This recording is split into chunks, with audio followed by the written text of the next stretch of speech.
ஏசாயா 7:9. எப்ராயிமின் தலை சமாரியா, சமாரியாவின் தலை ரெமலியாவின் மகன். நீங்கள் விசுவாசியாவிட்டால் நிலை பெற மாட்டீர்கள், நிலை பெற மாட்டீர்கள். கர்த்தருடைய பரிசுத்த நாமம் மகிமைப்படுவதாக. போன வாரம் இதை கேட்க கர்த்தர் கிருபை செய்தார். நம்ம நம்பிதான் ஆகணும், இல்லைன்னா நிற்கவே முடியாது. கொஞ்சம் சந்தேகம் வந்தபோது நடந்து கொண்டிருந்த பேதுரு எப்படி அதே இடத்தில் மூழ்கினானோ அப்படிதான் நம்முடைய வாழ்க்கை என்பது. கொஞ்சம் சந்தேகம் உள்ள வந்துட்டாலே அதுவரை நடக்க முடியாத பாதையில விசுவாசத்துல நடப்போம். ஆனால் நடக்கும் பாதையில கூட நமக்குள்ளே சந்தேகம் வந்துட்டா நம்மால நிற்க முடியாது, நம்ம விழுந்து விடுவோம். நேரம் அதிகம் இல்லாததுனால சில காரியங்களை கொஞ்சம் வேகமாய் சொல்லி நன்றாய் கவனமாய் கேளுங்கள். ஆமென். இங்கே ஆகாசுக்கு விரோதமாக சத்துருக்கள் கூடி பல ஆலோசனைகளை பண்ணுகிறார்கள். இது அறிந்து ஆகாசுடைய இருதயம், அவனை சார்ந்தவர்களுடைய இருதயம் தளர ஆரம்பிக்கிறது. எல்லாவற்றையும் பார்க்கிற கர்த்தர் ஏசாயாவை அனுப்பி சொல்லுகிறார், இதை குறித்து நீ பயப்படாதே. அந்த ஆலோசனை நிலை நிற்பது இல்லை, அதன்படி சம்பவிப்பது இல்லை என்று 7வது வசனத்தில் ஆண்டவர் ஏசாயாவை கொண்டு ஆகாசோடு சொல்லுகிறதை பார்க்க முடியும். ஏன் சத்துருக்கள் ஆலோசனை பண்ணுகிறார்கள்? சத்துருக்கள் ஆலோசனை பண்ண காரணம் என்ன? காரணம் என்ன தெரியுமா? பல நேரத்தில் நம்மளை பத்தி தானே அவங்க பேசிட்டு இருக்கிறாங்க, நமக்கு எதிராக தானே திட்டம் பண்ணிட்டு இருக்கிறாங்க. ஏன் திட்டம் பண்றேன்னு தெரியுமா? 1வது வசனத்தில் சொல்லப்பட்டிருக்கிறது, உசியாவுடைய குமாரனாகிய யோதாமின் குமாரன் ஆகாஸ் என்னும் யூதா தேசத்து ராஜாவின் நாட்களிலே ரேத்சீன் என்னும் சீரியாவின் ராஜாவும் ரெமலியாவின் குமாரனாகிய பெக்கா என்னும் இஸ்ரவேலின் ராஜாவும் எருசலேமின் மேல் யுத்தம் பண்ண வந்தார்கள். அவர்களால் அதை பிடிக்க கூடாமற் போயிற்று. இன்னைக்கு நமக்கு விரோதமாய் சத்துரு யோசனை பண்ணுகிறான் என்றாலே புரிந்து கொள்ளுங்கள், அவனுடைய இதற்கு முந்தைய முயற்சி எல்லாம் தோற்று போனது. சத்தமா ஒரு ஆமேன்னு சொல்லுங்க. எனக்கு கடந்த நாள்ல அதாவது வேர்ட் பை வேர்டா நின்று ஆண்டவரை பிரைஸ் பண்ணலாம். ஹல்லேலூயா. நமக்கு அதுக்கு டைம் பார்த்தாது, ஒரே சர்வீஸ்னா இழுத்துட்டு போயிடலாம். ஆமென். ஏன் திட்டம் பண்றாங்க? 4 பேர் உங்களுக்கு விரோதமா கூடி பேசுறாங்கன்னா புரிஞ்சுக்கோங்க, இதுக்கு முந்தின பிளான் என்னாச்சு தெரியுமா? ஃபெயிலியர் ஆயிட்டு. ஹல்லேலூயா. தாவீது கொன்று போடும்படிக்கு 1 சாமுவேல் 19:1 தாவீதை கொன்று போடும்படி சவுல் தன் குமாரனாகிய யோனத்தானோடும் தன் ஊழியக்காரர் எல்லாரோடும் பேசினான் அப்படின்னு இருக்கு. ஏன் பேசினா? ஏன் டிஸ்கஷன் அங்க ஓடுது? ஏன்னா முந்தின அதிகாரத்துல நமக்கு தெரியும், அவனை ஈட்டிய 2 வாட்டி எறிகிறான். அதற்கு அவர் என்ன பண்றாரு? தாவீது விலக்கி காக்கப்படுகிறான். முந்தின பிளான் ஃபிளாப் ஆயிட்டு, முந்தி போட்ட திட்டம் எல்லாம் இல்லாமல் ஆகிவிட்டது. ஒரு தேவ பிள்ளை இதை அறியணும். ஏன்? சத்துரு என்னிலும் அதிக பலவான்கள், என் சத்துரு என்னிலும் பலவானா இருந்தான் என்றுதான் 18வது சங்கீதத்தில் தாவீது சொல்லுகிறான். ஆனா அவனுடைய முயற்சி ஏன் தோல்வியில் முடிகிறது என்றால், சத்துருவின் முயற்சி எப்படிப்பட்டதா இருக்கும் தெரியுமா? தேவ திட்டத்துக்கு எதிரானதா தான் இருக்கும். சத்துரு நம்மிலும் பலவானா இருந்தும் நமக்கு விரோதமாய் செய்யும் காரியங்கள் தோல்வியில் முடிய காரணம் என்னவென்றால், நம்மை தேவன் ஏற்படுத்தி வைத்திருப்பது அவருடைய நோக்கத்தை நிறைவேற்றுவதற்காக.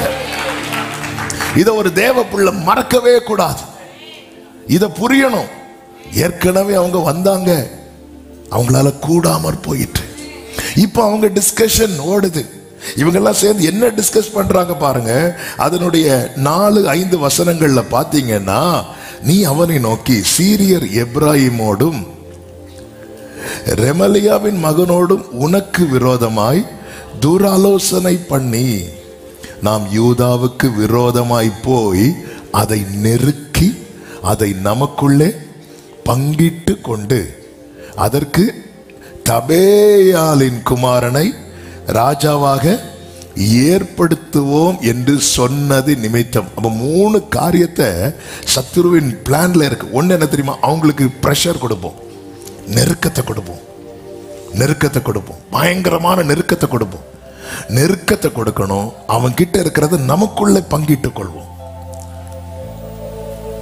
3வது, அந்த இடத்துல இன்னொரு ஆளை வைப்போம்.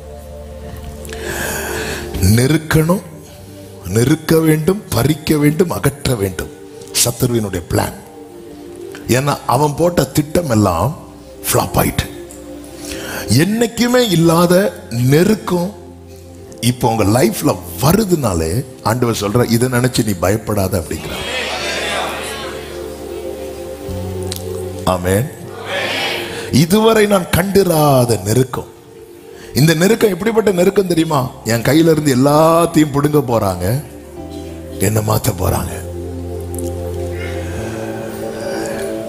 அப்போஸ்தலர்கள், நான் செய்திக்குள்ள போகல, ஏன்னா ஒரு தேவ பிள்ளை நம்பிக்கையின் விஷயத்துல ஸ்ட்ராங்கா இருக்க வேண்டும் என்பதற்காக தான் இது சொல்லுகிறேன்.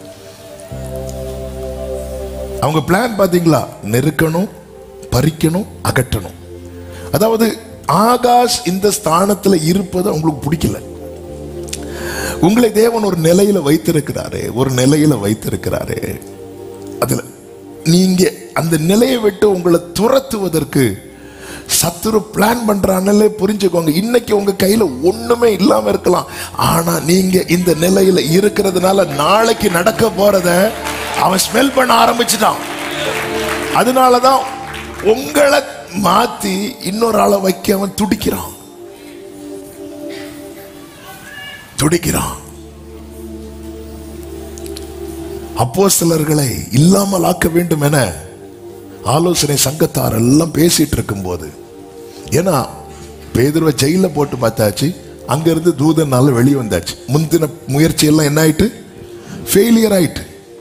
இன்னைக்கு விரோதமாய் உங்களுக்கு விரோதமா ஒரு கூட்டம் கூடுதுன்னா புரிஞ்சுக்கோங்க, நேத்து அவர்களுடைய முயற்சி என்ன ஆயிட்டு தெரியுமா? ஃபெயிலியர் ஆயிட்டு. அப்போ ஒரு காரியம் தெரியுது, சத்துருவின் முயற்சி ஃபெயிலியர் ஆச்சுன்னா அடுத்து அவனுடைய பிளான் ஹெவியா இருக்கும். ஆமென். இதுக்கு அதுவே பரவாயில்ல, இதுக்கு முதல் வேவே பரவாயில்ல. சத்துருவின் முயற்சி ஃபெயிலியர் ஆயிட்டுன்னு சவுல் போய் பெலிஸ்தியரை அடிச்சுட்டு வரான். அடுத்து அவன் பெலிஸ்தியர் போட்ட பிளான் பாத்தீங்களா? ஒருத்தன் கையில என்ன இருக்கக்கூடாது? ஆயுதம் இருக்கக்கூடாது. அதனால அந்த ஊர்ல ஒரு கொல்லன் இருக்கக்கூடாது. அவ்வளவு கொல்லனையும் தூக்கு. கொல்லனே இல்ல, கொல்லனே இல்ல. இப்ப ஆயுதம் எடுக்கணும்னா எங்க தான் போனோம்? பெலிஸ்தியர் கிட்ட தான் போனோம். பிளான் போடுறான் பாருங்க, அடுத்த திட்டத்தை பாருங்க. அவன் திட்டம் வந்து ஹெவியா இருக்கும். இஸ்ரவேலரோடு டைரக்டா ஃபைட் பண்ணா ஜெயிக்க முடியாது. ஏன்னா இஸ்ரவேலின் தேவன் பெரியவர் என அறிந்ததுனாலதான் பெலிஸ்தியர் தந்திரமா வந்து சொல்றாங்க, உங்களில் ஒருவனை அனுப்புங்க அப்படிங்கிறான். ஒருத்தனை அட்டாக் பண்ணும். மொத்த சேனையை வந்தா சேனைகளின் கர்த்தர் நிற்பார். ஒருத்தனை அடிச்சுட்டு நாங்க அவனை ஜெயிச்சா நீங்க எங்களுக்கு அடிமை, நீங்க ஜெயிச்சா நாங்க அடிமை. எவ்வளவு தந்திரமா வர பாருங்க. அவன் தூர ஆலோசனை. இப்படிதான் அப்போஸ்தலர்களை என்னெல்லாமோ செஞ்சு பார்க்கறாங்க, முடியல. உடனே அவர்களுக்குள்ள பயங்கர டிஸ்கஷன் நடக்கு. இவங்களை எப்படி விடக்கூடாது, இவங்க கதையை முடிக்கணும்னு பிளான் பண்ணும்போது அந்த கூட்டத்தில் கமாலியல் அப்படிங்கிற ஒரு மனிதர் இருந்தார். கனம் பெற்றவர். அவர் பாதத்தில் தான் யார் படிச்சார்னா பவுல். அப்ப அவர் எழும்பி ஒரு வார்த்தையை சொல்லுவார். அப்போஸ்தலர் 5வது அதிகாரம் 38, 39 வசனங்களை வாசியுங்கள். இப்பொழுது நான் உங்களுக்கு சொல்லுகிறது என்னவென்றால், இந்த மனுஷருக்கு ஒன்றும் செய்யாமல் இவர்களை விட்டு விடுங்கள். இந்த வேர்டை கவனிக்கணும். இந்த யோசனையும் இந்த கிரியையும் மனுஷரால் உண்டாயிருந்ததானால் ஒளிந்து போ.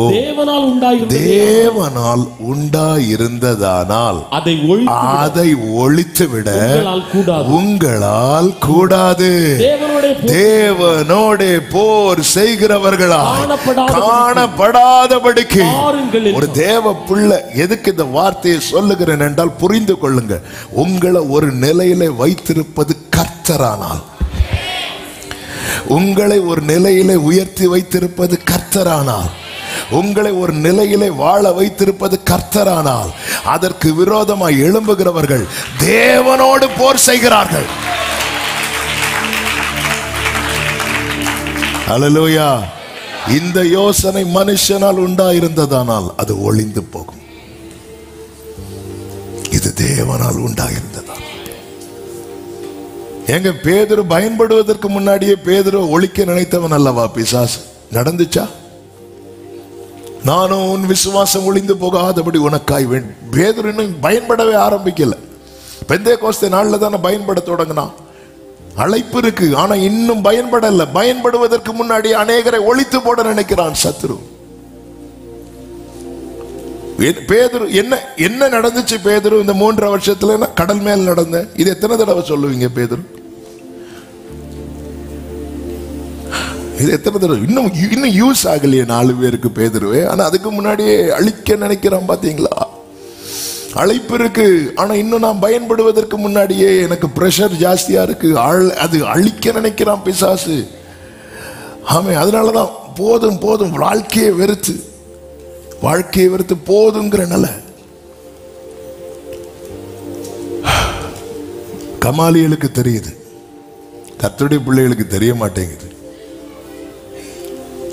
இது தேவனால் உண்டாயிருந்ததானால், என்னை அழைத்தது தேவனானால், என்னை தெரிந்தெடுத்தது தேவனானால், என்னை அபிஷேகித்தது தேவனானால், என்னை பிரித்தெடுத்தது தேவனானால், எனக்கு விரோதமாய் எழும்புகிறவர்கள் தேவனோடு போர் செய்கிறார்கள். ஆமென் சொல்றவங்க மட்டும் நல்ல கையை தட்டி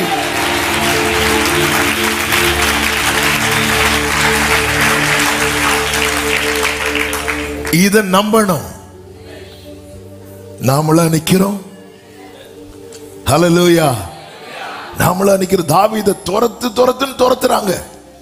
ஏன்னா எல்லைக்குள்ள வந்து விடவே கூடாது. தாவீதின் கண்டிஷன் எப்படி இருந்துச்சு தெரியுமா? செத்தவனை போல எல்லாராலும் முழுவதும் மறக்கப்பட்டேன் என்கிறார். ஆனா அதே தாவீத எல்லாரும் தேடி வராங்க. காட்ஸ் டைமிங் ஒன்று இருக்கு. தாவீது ராஜாவாக மீண்டும் நிறுத்தப்படுகிறான். அன்னைக்கு அவன் மேல அபிஷேகம் வைக்கப்பட்ட போது அவனுடைய வீட்டார் மட்டும் பார்க்கிறார்கள். 17வது வயதுல 30வது வயதுல தாவீதின் தலையில் அபிஷேகம் வைக்கப்பட்ட போது இஸ்ரவேல் ஜனங்கள் முழுவதும் பார்க்கிறார்கள். எனது தேவன் வைத்தது. ஒரு முறை அல்ல, பல முறை ஈட்டியை எறிந்தாலும் சிங்கம் வந்தது, கரடி வந்தது, கோலியாத் வந்தான். சவுல் எத்தனை ஏவலாட்களை அனுப்பினான் தெரியுமா? எத்தனை எத்தனை எத்தனை, 1 2 அல்ல. ஆனாலும் தாவீது அந்த நிலையில நிற்க காரணம், அவனை நிறுத்தினது கர்த்தர். இன்னைக்கு சில எதிரான காற்றுகள், எதிரான சூழ்நிலையில் நாம் மனம் பதறி போகிறோம், தளர்ந்து போகிறோம். ஒன்றை புரிந்து கொள்ளுங்கள், கர்த்தர் நம்மை அழைத்து, கர்த்தர் நம்மை ஒரு நிலையில வைத்திருக்கும் போது நமக்கு விரோதமா எத்தனை பேர் எழும்பினாலும் அவர்கள் யாரோடு போர் செய்கிறார்கள் தெரியுமா?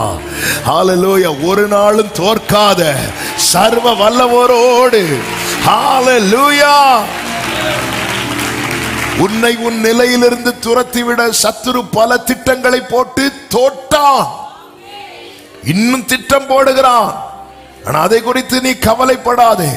ஏசாயா 54:15 சொல்லப்பட்டிருக்கிறது, இதோ உனக்கு விரோதமாய் கூட்டம் கூடினால் அது என்னாலே கூடுகிற கூட்டம் அல்ல. உனக்கு விரோதமாய் கூட்டம் கூடினால் அது என்னாலே கூடுகிற கூட்டம் அல்ல. எவர்கள் உனக்கு விரோதமாய் கூடுகிறார்களோ அவர்கள் உன் பட்சத்திலே வருவார்கள். 17வது வசனம், உனக்கு விரோதமாய் உருவாக்கப்படும் எந்த ஆயுதமும், சொல்லுங்க, எந்த ஆயுதமும் வாய்க்காதே போ. சொல்லுங்க, எந்த ஆயுதமும். எந்த ஆயுதம்? அப்ப நிறைய ஆயுதம் உருவாக்கப்படும். உருவாக்கப்படும். ஏன் உருவாக்கப்படுது? ஏன்னா ஒரு ஆயுதம் விட்டு பார்த்தாங்க, நடக்கல. பார்வோனுடைய மந்திரவாதிகள் எல்லாரும் கோலை மொத்தமா போட்டாங்களா, 1 by 1 போட்டாங்களா? ஒவ்வொருவரா போட்டாங்க. ஒருத்தன் போட்டு அந்த கோலை, மோசையின் கோல் என்னாச்சு? ஆரோனுடைய கோல் விழுங்கிட்டு விழுங்கினதும் அடுத்த ஆள் வந்து போடுறாங்க. அடுத்த ஆள் வந்து போடுறாங்க. ஏன்னா ஒன்னு ஃபெயிலியர் ஆயிட்டு அவங்கிட்ட இருக்கிற கடைசி கோலை வரைக்கும் போட்டான். தளரக்கூடாது. ஐயோ ஒரு பிரச்சனை முடிஞ்சு அடுத்த பிரச்சனை, ஐயோ அடுத்த பிரச்சனை முடிஞ்சு அடுத்த பிரச்சனை. நான் துன்பத்தின் நடுவில் நடந்தாலும் நீர் என்னை உயிர்ப்பிப்பீர். என் சத்துருக்களுக்கு விரோதமாக உமது கையை நீட்டுவீர். உமது வலதுகரம் என்னை ரட்சிக்கும். கர்த்தர் எனக்காக.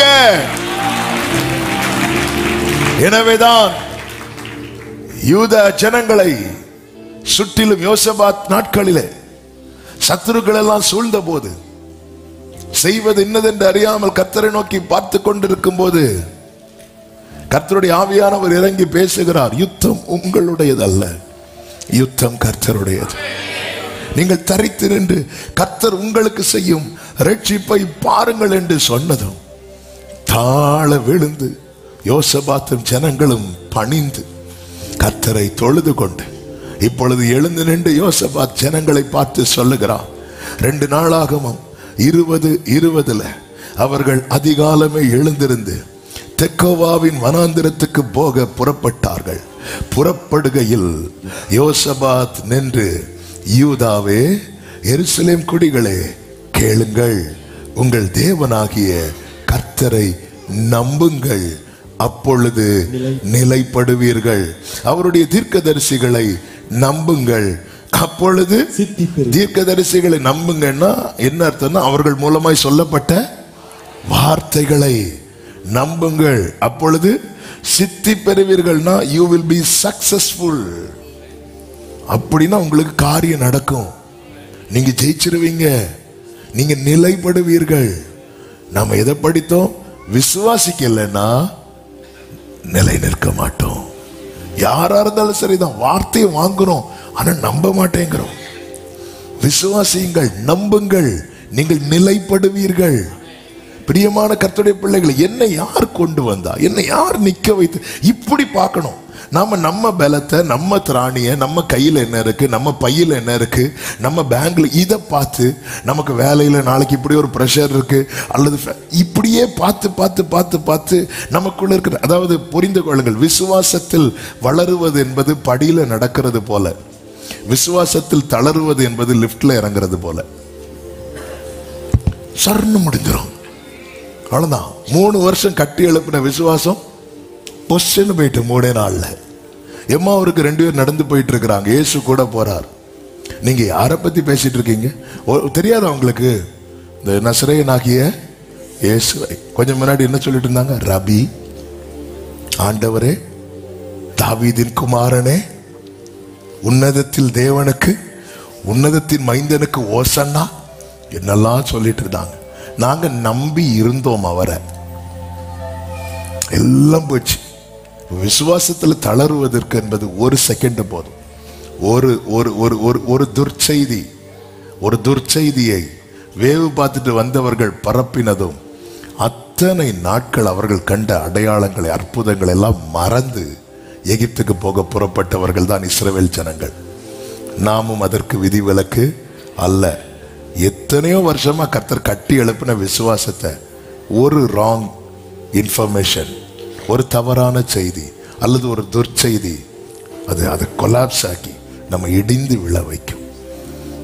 எலியாவே, போதும் ஆண்டவர், என்னை எடுத்துக்கொள்ளும், நான் நல்லவன் அல்ல என்று சொல்லும் அளவுக்கு விசுவாச ஜீவியத்தை முடக்கி போட்டுவிடும். இதற்கு நாம், அதனாலதான் பைபிள் சொல்லுகிறது, இவங்க தளர்ந்தது உண்மைதான், அந்த இடத்துல வார்த்தை வருதா, அதை நம்பி எழும்புங்க, அதை நம்பி எழும்புங்க. இவங்க நம்பி எழும்புனாங்க. நீங்க நடத்துங்க, அதுக்கப்புறம் நான் எழும்புவேன் இல்லை, நம்பி எழும்புங்க. ஹல்லேலூயா. வார்த்தை வருதா, வார்த்தையை நம்புங்க, வசனத்தை நம்புங்கள். இந்த வசனத்தை நாம் நம்பிக்கை அறிக்கை இடுகிறதுல அசைவில்லாமல் உறுதியாயிருக்க கடவோம். வாக்கு தத்தம் பண்ணினவர். ஹல்லேலூயா. 1 கொரிந்தியர் 2:4 சொல்லப்பட்டிருக்கிறது, உங்கள் விசுவாசம், வாசிங்க, 1 கொரிந்தியர் 2:4, உங்கள் விசுவாசம் மனுஷனுடைய ஞானத்தில் அல்ல, மனுஷனுடைய ஞானத்தில் அல்ல. தேவனுடைய பலத்தில் நிற்கும்படிக்கு. கைகளை உயர்த்தி ஆமென் சொல்லுங்க பார்க்கலாம். தொடர்ந்து வாசிங்க. என் பேச்சும் என் பிரசங்கமும் மனுஷ ஞானத்துக்குரிய நய வசனம் உள்ளதா இராமல் ஆவியினாலும் பலத்தினாலும் உறுதிப்பட்டதா இருக்கிறது. பவுல் சொல்லுகிறார் கொரிந்து சபைக்கு சொல்லும் போது, ஏன்னா அநேகர் எழும்பிட்டாங்க. கிரேக்கர்கள் ஞானத்தை தேடுகிறாங்க. அவங்க பாரு, அவங்க பயங்கரமான இன்ஃபர்மேஷன் எல்லாம் சொல்றாங்க. இன்னைக்கு எல்லாருக்கும் இன்ஃபர்மேஷன்ஸ் தான் தேவை. சொல்றாரு, இங்க பாரு, உங்க விசுவாசம் மனுஷ ஞானத்தில் இருக்கக்கூடாது, தேவ பலத்தில் இருக்கணும். தேவ பலத்தில் இருக்கு. என்ன மனுஷ ஞானத்தில் இருக்கக்கூடாது, தேவ பலத்தில் இருக்கு. நமக்குன்னு ஒரு அறிவு இருக்குல்ல, நமக்கு அதுக்கு அப்பாற்பட்டது தான் தேவ பலம். இதுதான் போன வாரம் கேட்டோம். நம்ம அறியாததும் எட்டாததும். இது அவர் என்ன செய்வார், நமக்கு செய்வார்னு சொல்லியிருக்கா, நமக்கு அறிவிப்பார்னு சொல்லியிருக்கா. முதல்ல அறிவிப்பார். நீ என்னை நோக்கி கூப்பிடு, நான் உனக்கு உத்தரவு கொடுத்து நீ அறியாததும் உனக்கு எட்டாததுமான காரியங்களை உனக்கு அறிவிப்பேன், உனக்கு சொல்லுவேன். அதை சொல்லுகிற வார்த்தைய நம்ம அறிவுக்கு எட்டாதது, நம்ம ஞானத்துக்கு உட்படாது. நான் அதை எப்படி கொண்டு வந்து உள்ள வச்சு பார்த்தாலும் நிக்காது. அதுக்குதான் அங்கிருந்து பாடாப்படுவோம். ஆபிரகாமை கொண்டு வருவோம், ஈசாக்க கொண்டு வரும், தாவீதை கொண்டு வருவோம், யாரெல்லாமோ கொண்டு வந்து வச்சு பார்ப்போம். அவங்களுக்கு செட் ஆகிறது மாதிரி இருக்கும், நமக்கு அவங்களுக்கு ஏன் செட் ஆகிற மாதிரி இருக்குன்னா அவங்களுக்கு அது நடந்தாச்சு. நமக்கும் அவங்களுக்கும் ஆரம்பத்தில் அப்படிதான் இருந்துச்சு, செட் ஆகல. அதனாலதான் கர்த்தர் இவ்வளவு பிரத்யட்சமா வெளிப்பட்ட பிறகு ஆபிரகாம் குலுங்கி சிரித்தாராம். சிலர் சிரிக்கிறது அப்படி சைலண்டா உள்ள சிரிப்பாங்க, ஆனா பாடி மட்டும் அப்படி. ஆபிரகாமுக்கு நம்ப முடியல, ஏன்னா ஆபிரகாமுக்கு செட் ஆகாததுதான். நம்ம படிக்கும் போது நமக்கு ஆபிரகாமுக்கு இது செட் ஆகிறது மாதிரி இருக்குது. அப்படிதான் நமக்கு இருக்கும். நாளைக்கு நம்முடைய தலைமுறை படிக்கும் போது சொல்லுவாங்க, இது எங்க அப்பாவுக்கு செட் ஆச்சு. இது எங்க நம்புறவங்க மட்டும் நல்ல கைகளை தட்டி. இது மனுஷ ஞானத்துக்கு உட்பட்டது அல்ல, இது தேவனுடைய பலத்தில் நிற்கும்படிக்கு. என் பேச்சும் என் பிரசங்கமும் ஆவியினாலும் பலத்தினாலும் உறுதிப்படுத்தப்பட்டதா இருக்கிறது.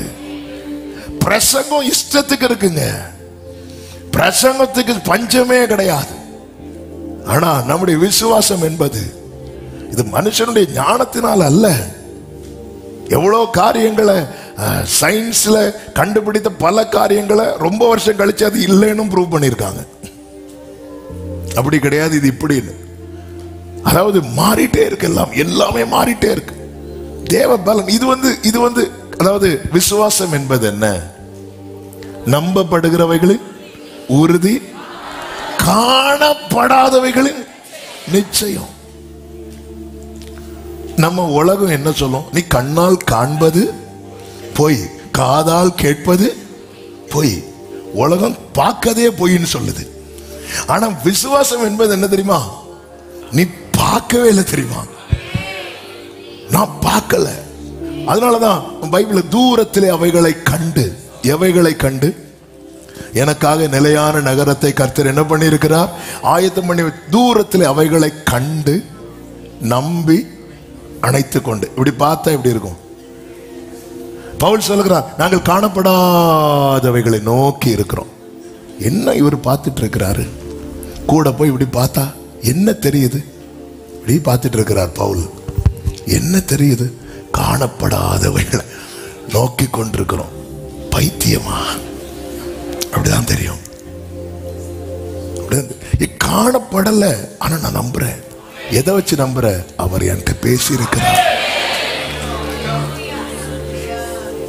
என்ன சொல்லி இருக்கணும்? யோசபாத்துட்ட வந்து, யோசபாத்து நீ யாரை பார்த்து பயந்து நிக்கிறியோ அவங்க கதையெல்லாம் நான் முடிச்சுட்டேன், எலும்பு, இப்படிதானே சொல்லியிருக்கணும். இல்ல, கர்த்தர் யுத்தம் பண்ணுவார். அவ்வளவுதான். கர்த்தர் சொல்லிட்டார். பொய் சொல்லவோ மனமாறவோ நீர் மனிதர் அல்லவே, நீர் மனிதர் அல்லவே. பொய் சொல்லவோ மனமாறவோ நீர் மனிதர் அல்லவே. நீர் மனிதர். வலது கரத்தை உயர்த்தி நீர் நேற்றும் இன்றும் என்றும் மாறாதவர்.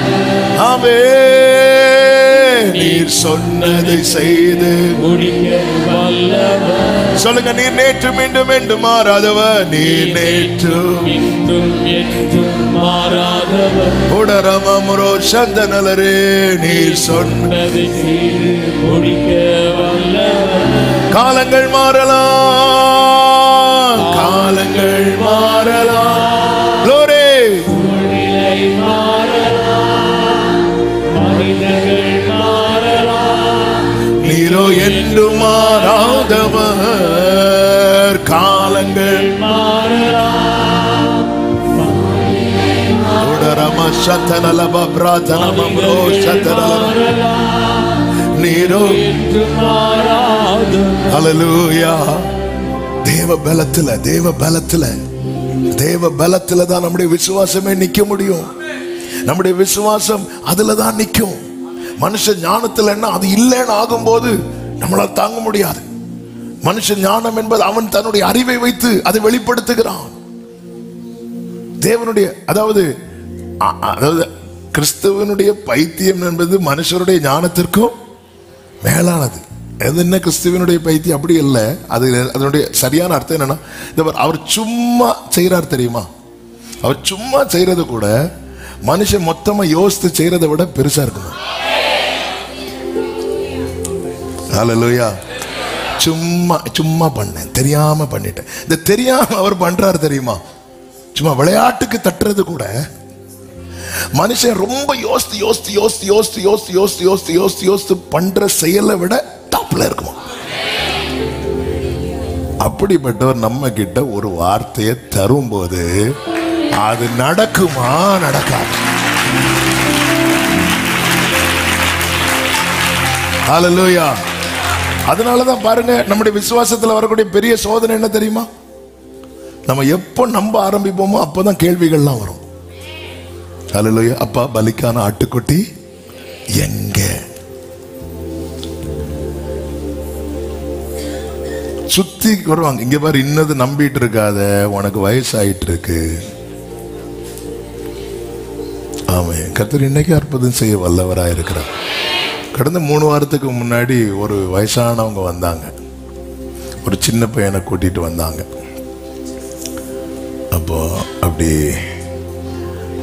சரி, பேர பிள்ளை கூட்டிட்டு வராங்க, ஜோமண்ணை கூட்டிட்டு வராங்கன்னு சொல்லிட்டு அவங்கள உள்ள கூப்பிட்டு உட்கார வச்சு பேசிட்டு இருக்கும்போது, மகனுடைய பையனா மகளுடைய பையனா அப்படின்னு கேட்கறதுக்கு அப்படி வாய திறக்க போறேன். அவங்க சொன்னாங்க, பாஸ்டர், கர்த்தர் எங்களை காத்திருக்க வைத்து. அந்த தாயார் சொல்றாங்க, என்னுடைய 60வது வயதுல இந்த பையனை எனக்கு கொடுத்தாங்க.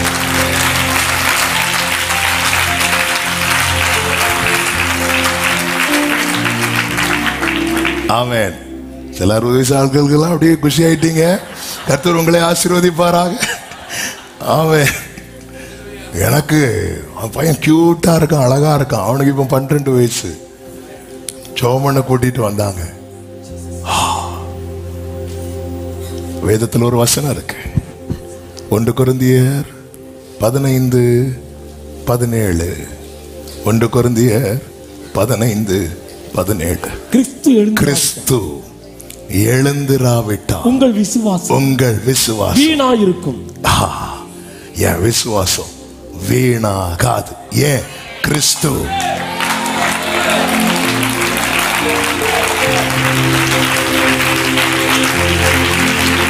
நல்ல ஆர்ப்பரிப்போடு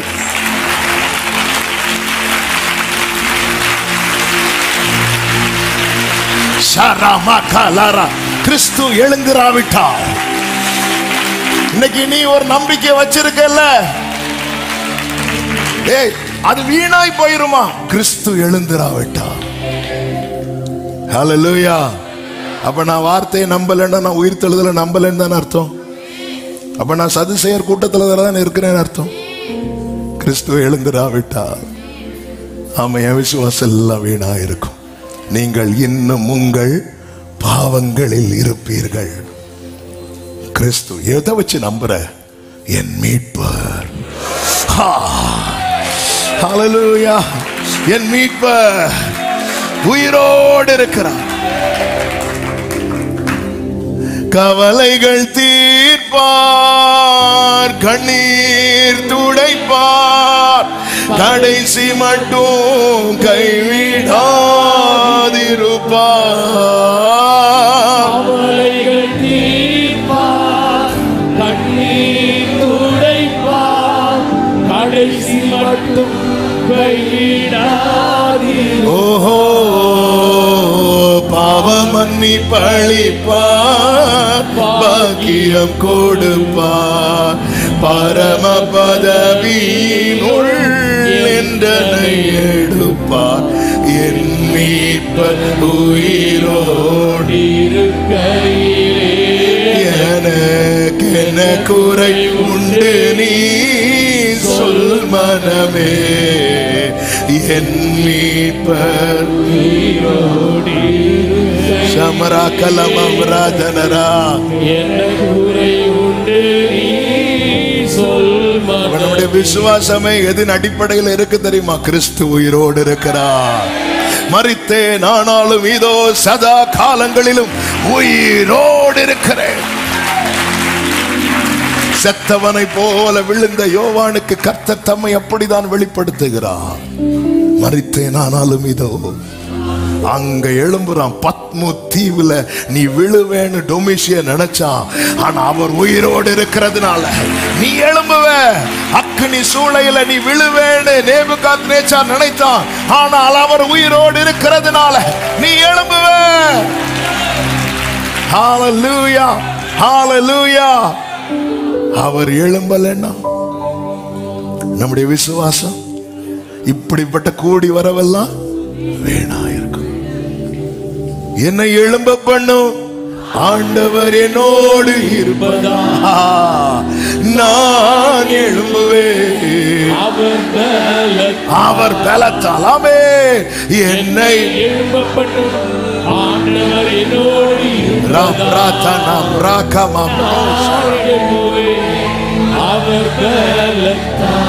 அதாவது விசுவாசத்தினுடைய அடிப்படையே தேவன் உண்டென்று விசுவாசிக்க. அப்படிதான் பைபிள் இருக்கு. எபிரேயர் 11:6 தானே, விசுவாசம் இல்லாமல் தேவனுக்கு பிரியமாயிருப்பது கூடாத காரியம். வாசிங்க. ஏனென்றால் தேவனிடத்தில் சேருகிறவன் அவர் உண்டென்றும், இதுதான் ஆரம்பம். அவர் உண்டென்றும் அவர் தம்மை தேடுகிறவர்களுக்கு பலன் அளிக்கிறவர் என்றும் விசுவாசிக்க வேண்டும். அவர் உண்டு. ஆமே. என்னை கொன்று போட்டாலும் நான் உண்மை நம்புவேன். யோபு இவ்வளவு ஸ்ட்ராங்கா பிலீவ் பண்ண ரீசன் என்ன? அவர் உயிரோடு இருக்கிறார். அவர் மட்டும் உயிரோடு எழும்பலன்னா என் விசுவாசம் வீணா இருக்கும். இந்த காலை வேளையில எத்தனை பேர் இதை நம்புறீங்க? என் இயேசு உயிரோடு எழுந்தார். என் மீட்பர் உயிரோடு இருக்கிறார். என் ஆண்டவர் மரணத்தை ஜெயமாய் விழுங்கி 3வது நாளில உயிர் தெழுந்தார்னு சொல்றவங்க நல்ல கைகளை தட்டி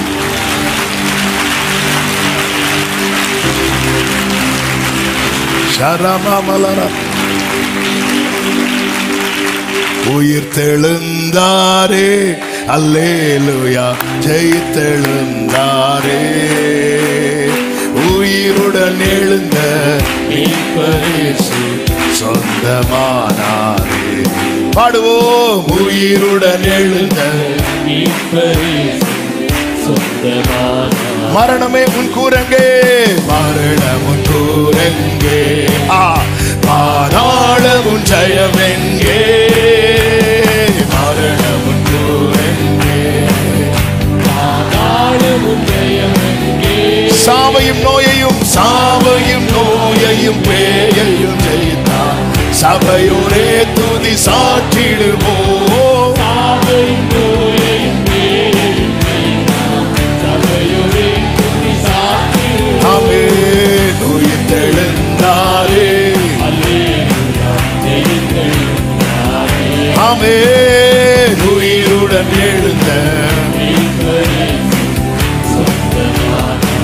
கல்லறை ஆமென் கல்லறை திறந்து ஆமென் கடும் சேவகன் பயந்திடவே ஹalleluya எல்லாரும் சொல்லுங்க வல்லவர் இயேசு வல்லவர் இயேசு உயிர்த்தெழுந்தாரே வல்ல பிதாவின் செயல் இதுவே வல்ல பிதாவின் செயல் உயிர்த்தெழுந்தாரே உயிர்த்தெழுந்தாரே அல்லேலூயா ஜெயித்தெழுந்தாரே ஆமென் ஓ சொந்தமான ரெமம்ரோதனலரே ஹalleluya ஆமென் ஆமென் ஆமென் இன்னைக்கு ஃபுல்லா பாடிட்டே இருக்கலாம் என் விசுவாசம் வீணாகாது பக்கத்துல பார்த்து சொல்லுங்க என் விசுவாசம் வீண் போகாது என் விசுவாசம் வீணாகாது ஏன்னு சொல்லுங்க சொல்லுங்க பக்கத்துல பார்த்து மரணமுன் கூரங்கே பாதாளமுன் ஜெயமெங்கே நீ விசுவாசித்தால் தேவனுடைய மகிமையை காண்பாய் சாவையும் நோயையும் பேயையும் ஜெயித்தார் சபையோரே துதி சாட்டிடுவோம்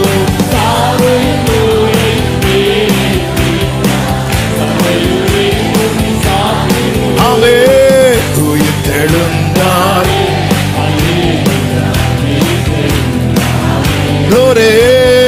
உயிருடன் எழுந்த சொந்தமானாரே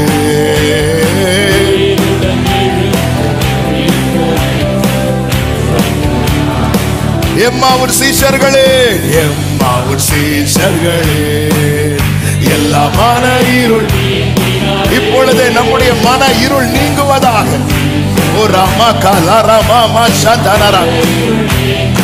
எம்மன கலக்கங்கள் எம்மன கலக்கங்கள் எத்தனை பேருக்கு நீங்குச்சு எத்தனை பேருக்கு நீங்குச்சு ஓ ராமா ஷேமாம் ரே தானாமாம் ரோ ஹalleluya விசுவாசம் வீண் போகாதே ஆமென் உயிர்த்தெழுந்தாரே ஜெயித்தெழுந்தாரே உயிருடன் glory ஆமென் உயிருடன் ஆமென் ஆமென் ஆமென் ஆமென் எம்மன கலக்கங்கள் நீங்கினது எத்தனை பேருக்கு உண்மையா சொல்ல முடியும் ஒரு நம்பிக்கை வந்திருக்கிறது ஒரு தைரியம் வந்திருக்கிறது என் விசுவாசம் வீண் போகாது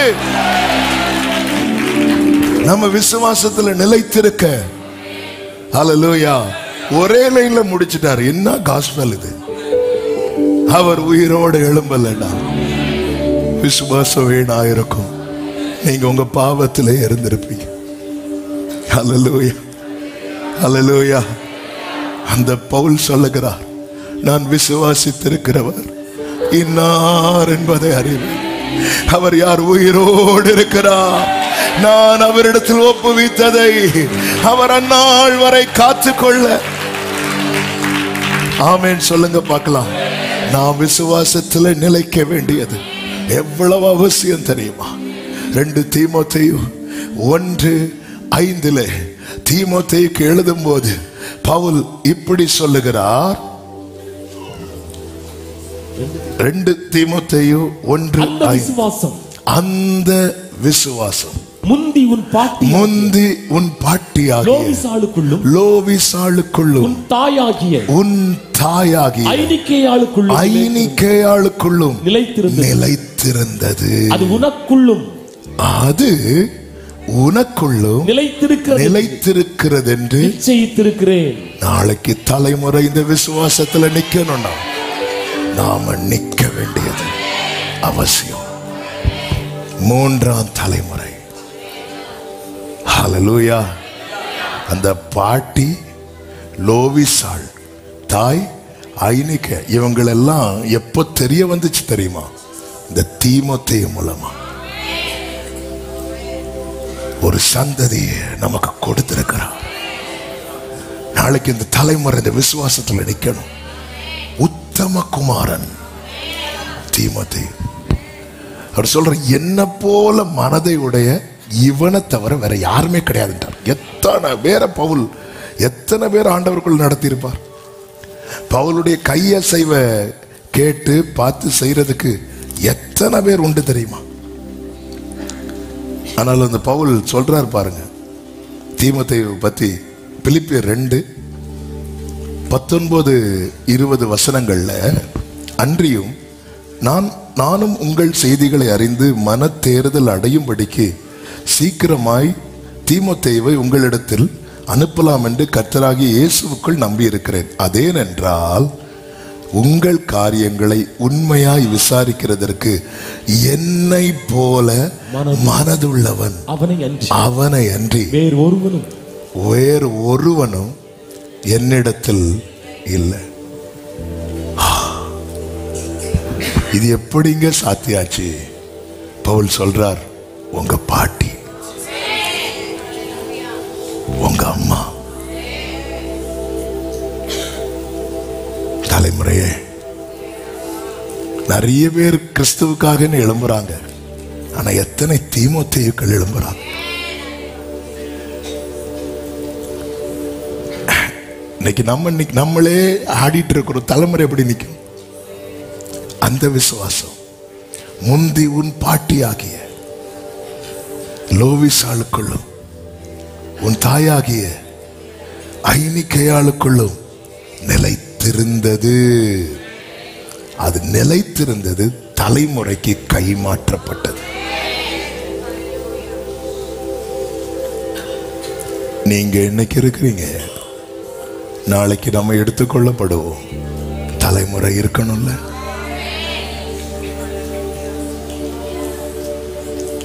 அது நிலைத்திருந்தது. பாட்டி நிக்கிறாங்க, அம்மா நிக்கிறாங்க. இவங்களை எல்லாம் எப்போ இங்க தீமோத்தேயுக்கும் பாட்டிக்கும் அம்மாவுக்கு பேர் இங்கதான் நமக்கே தெரியுது. இவன் ஃபேமஸ் எல்லாம் கிடையாது, யாருக்குமே தெரியாது. ஆனா நிலைத்திருக்கிறாங்க, நிலைத்திருக்கிறாங்க. பிரியமான சபையே, இன்னைக்கு உங்களை யாருக்குமே தெரியாது, நீங்க அறிமுகம் இல்லாதவர்கள் தான். ஆனா கர்த்தர் பேரில் இருக்கிற விசுவாசத்துல நிலைத்திருந்தா நாளைக்கு உங்கள் பிள்ளைகள் தீமோத்தேயுக்களாய் உலகம் அறியும்படிக்கு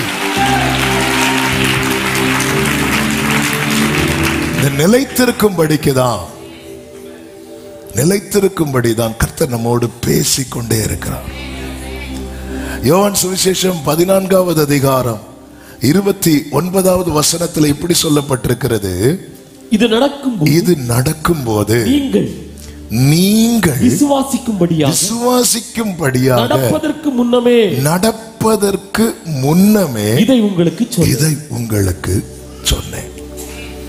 ஆண்டவர் நடந்ததுக்கு அப்புறம் சொல்லுகிறவர் அல்ல. ஆமென். ஆண்டவர் சொல்லி இருக்கிறார்னா இன்னும் அது நடக்கல, இனிதான் அது.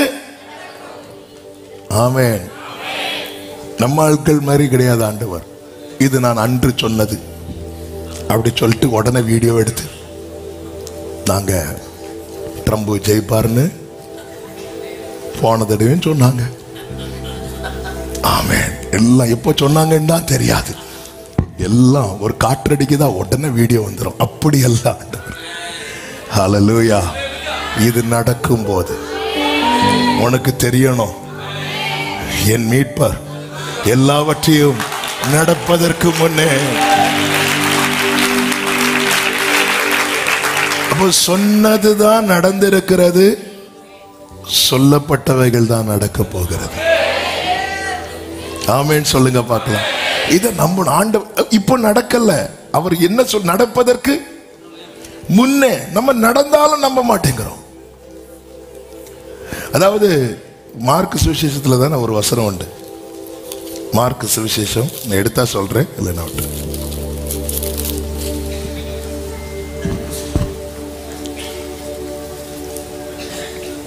ஆமென். 16வது அதிகாரம் அதனுடைய 11 முதல் பாருங்கள்.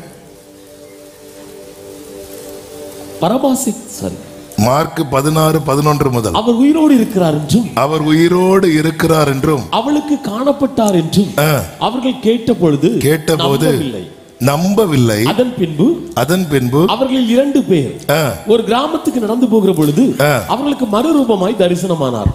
அவர்களும் போய் அதை மற்றவர்களுக்கு அறிவித்தார்கள். அவர்களையும் அவர்கள் நம்பவில்லை. லூக்கா 24வது அதிகாரம் 40-41 வசனங்கள். தம்முடைய கைகளையும் கால்களையும் அவர்களுக்கு காண்பித்தார். ஆனாலும் சந்தோஷத்தினால் அவர்கள் இன்னும் விசுவாசியாமல் ஆச்சரியப்படுகையில். நம்ம பிரச்சனை இப்படிதான். இந்த வசனம் எல்லாம் கேட்கும் போது அவர் உயிரோடு இருக்கிறார், அவ்வளவு முகத்துல சந்தோஷம். ஆனா இன்னும்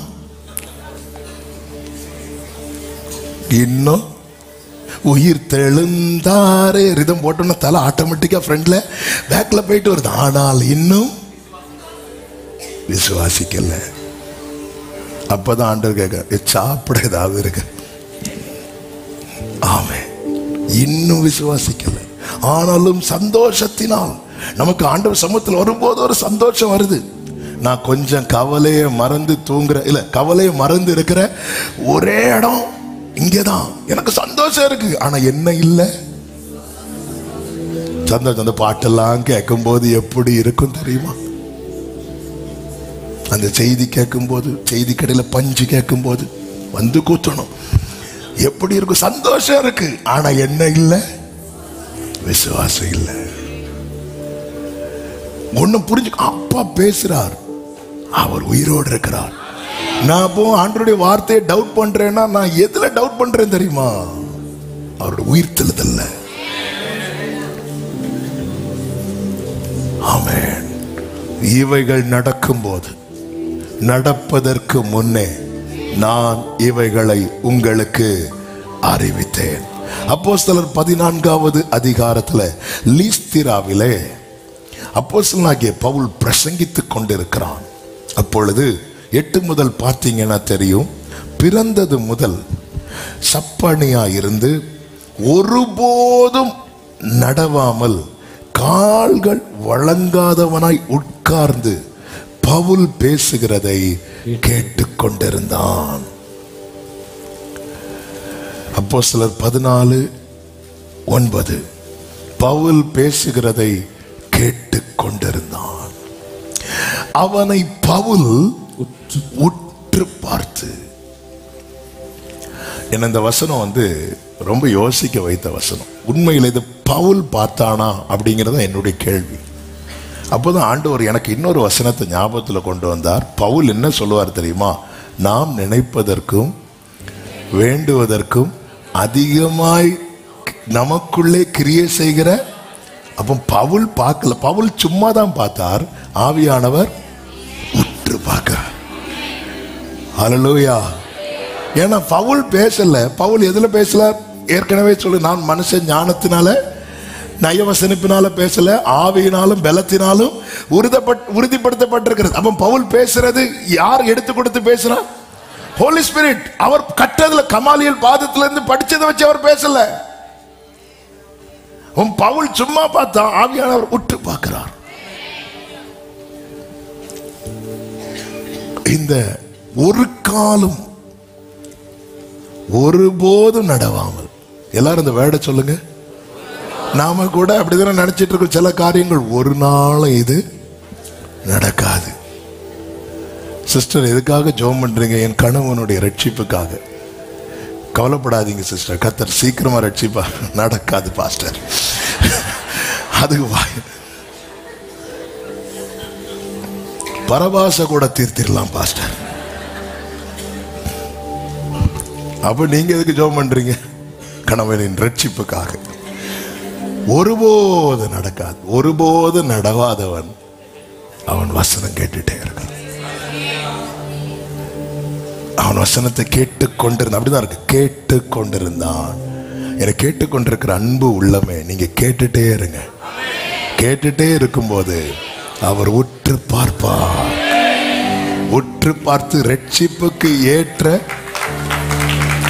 கவனிங்க, ரட்சிப்புக்கு ஏற்ற விசுவாசம் அவனுக்கு உண்டென்று யாரு கண்டா? ஹல்லேலூயா. நமக்கே தெரியாது. அவன்கிட்ட கேட்கலாம். அவன் ஒரு ஆமேன்னு சொன்னான் இருக்கா, அவன் அப்படி கேட்டுட்டே இருக்கிறான். இந்த வசனம் போய் அதான் விசுவாசத்தை துவக்குகிறவர். ரட்சிப்புக்கு கண்டு நீ எழுந்து கால் ஊண்டி நிமிர்ந்து நில்.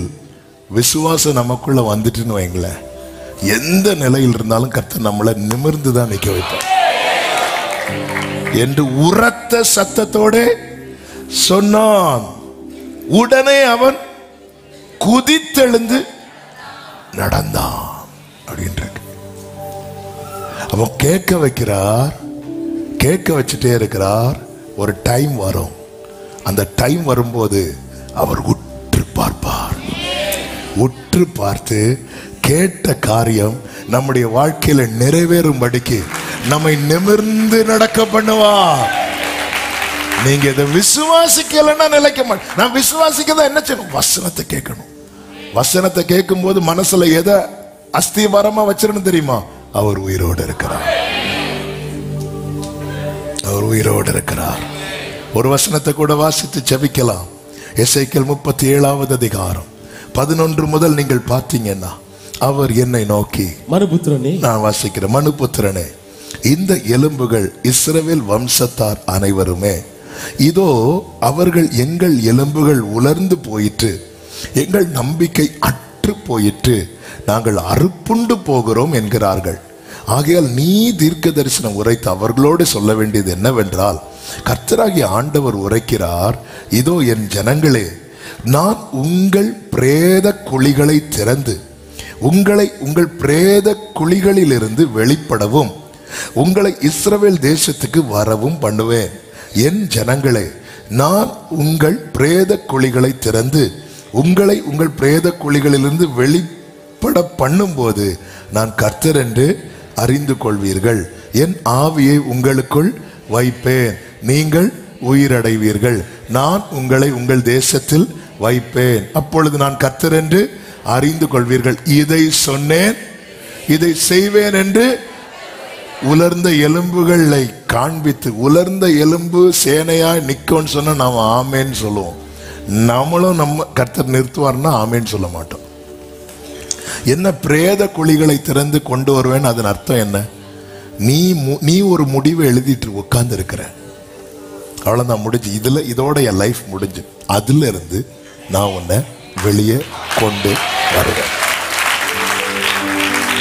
இந்த காலை வேளையில சில சில சில ஒருவேளை நீங்க ஒரு கடன் மேல ஏறி இருக்கலாம். அவ்வளவுதான், என் லைஃப் இப்படியே முடிய போகுது. வியாதி, தீராத வியாதி, ஏதோ ஒண்ணு. இஸ்ரவேல் வம்சத்தார்னா யார்? அவருடைய ஜனம். நான் அவருடைய ஜனம். என் மீட்பர் உயிரோடு இருக்கிறார்.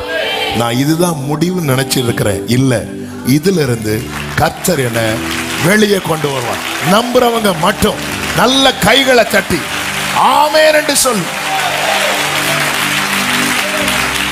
ஆண்டவர் சொல்றார், நான் இதை செய்யும் போது நான் கர்த்தர் என்று அறிந்து கொள்வீர்கள். இதை சொன்னேன், இதை செய்வேன் என்று கர்த்தர் உரைக்கிறார் என்று சொல்லியாச்சு. காதுள்ளவன் கேட்க கடவன். கர்த்தரை நம்புங்கள், நிலைப்படுவீர்கள். நீங்க நின்னுட்டீங்கன்னா இந்த விசுவாசம் உங்களோட முடியாது. நாளைக்கு தீமோத்தேயுக்குள் எழும்பி நிற்பாங்க, உங்க தலைமுறை எழும்பி நிற்கும். கர்த்தர் உங்களை ஆசீர்வதிப்பாராக. என்னை எழும்ப பண்ணும். அப்படி எழும்பிருங்க. ஆமே, நான் எழும்புவேன். ஹல்லேலூயா. என்னை ஆண்டவர் என்னோடு இருப்பதால் glory, நான் எழும்புவேன். எழும்பி நிற்க முடிந்த எல்லாரும் விசுவாசத்தோடு, காரணம் அவர் உயிரோடு இருக்கிறார். இந்த நம்பிக்கையில நல்ல கைகளை தட்டி இந்த பாடலை பாடி ஆண்டவருக்கு மகிமை செலுத்துவோம்.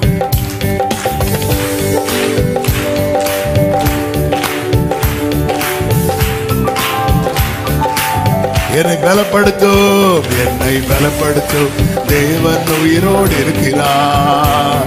நான் கழுகை போல, ஆமென். என்னை பலப்படுத்தும், தேவன் உயிரோடு இருக்கிறார். ஆமென். என்னை எழும்ப பண்ணும் ஆண்டவர் என்னோடு இருப்பார். நான் எழும்புவேன். என்னை எழும்ப பண்ணும்.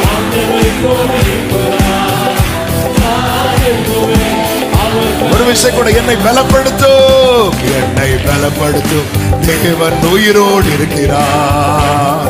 நான் கழுகை போல. உன் விசுவாசம் வீணாகாது. காரணம் கிறிஸ்து உயிரோடு இருக்கிறார். கிறிஸ்து உயிரோடு இருக்கிறார். என்னை எழும்ப பண்ணும், என்னை எழும்ப பண்ணும்.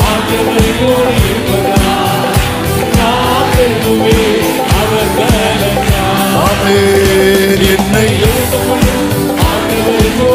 உடராளராக என் வாழ்வை இடிக்கும், என் வாழ்வை இடிக்கும். சத்துருவை காட்டிலும் என் வாழ்வை கட்டும் தேவன் பலமுள்ளவர். என் வாழ்வை இடிக்கும், என் வாழ்வை கட்டும் தேவன். அறிக்கை செய்யுங்க, அறிக்கை செய்யுங்க. சத்துரு இடிக்க எடுத்திட்ட காலத்திலும் வேகமா என்னை. ஆமென். சத்துரு இடிக்க நல்ல கையை தட்டி சொல்லுவோம். என்னை எழும்ப பண்ணும். நான் எழும்புவேன். ஹல்லேலூயா. என்னை எழும்ப பண்ணும். நான் எழும்புவேன். சொல்லுங்க. என் பலன் ஒன்றுமில்லை, என் பலன் ஒன்றுமில்லை என்று நான் அறிவேன். அவர் பலன் இன்றும் குறையவில்லை.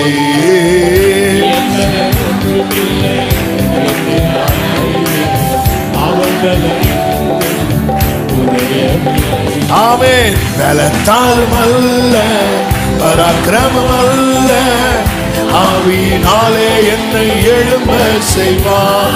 Glory.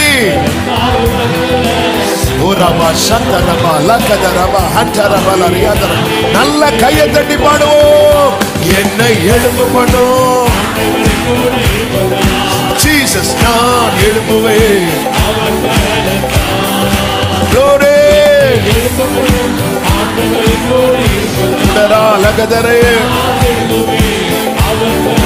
என்னை எழும்ப பண்ணும். ஓ ஹல்லேலூயா. விசுவாசத்தில் நிலைக்க கிருபை தார். விசுவாசத்தில் நிலைக்க கிருபை தார். ஆமென். நான் எழும்புவேன், நான் எழும்புவேன். ஹல்லேலூயா. மரணமும் கூரங்கே, மரணமும் கூரங்கே, ஆனாலும் ஜெயம் எங்கே. மரணமும் கூரங்கே. சொல்லுங்க. ஆமென். சாவையும் நோயையும் ஓஹோ சபையோரே துதி. சாவையும் நோயையும் ஆமென். சபையோரே. சொல்லுங்க. உயிர் தெளிந்தாரே, உயிர் தெளிந்தாரே, ஜெயித்தெழுந்தாரே, உயிருடன் எழுந்த ஆமென். சொந்தமானாரே, உயிருடன். முழு பலத்தோடு கைகளை தட்டி நம் மீட்பர் உயிரோடு இருக்கிறார். சொன்ன யாவற்றையும் ஒன்றும் குறையாமல் ஒன்றும் தவறாமல் செய்வார். ஹல்லேலூயா. ஹல்லேலூயா. கர்த்தர் நல்லவர். கர்த்தரை நம்புங்கள், நிலைப்படுவீர்கள். கர்த்தருடைய வார்த்தையை நம்புங்கள், சித்தி பெறுவீர்கள். உங்கள் காரியங்கள் எல்லாம் வாய்க்கப்படும்.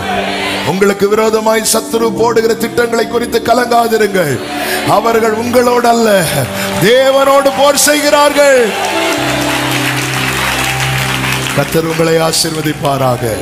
பரிசுத்த பிதாவே, நல்ல தகப்பனே, கிருபையாய் உங்க சமூகத்தில் கொண்டு வந்து பாட, துதிக்க, ஆராதிக்க, செபிக்க வைத்த அன்புக்காக ஸ்தோத்திரம்.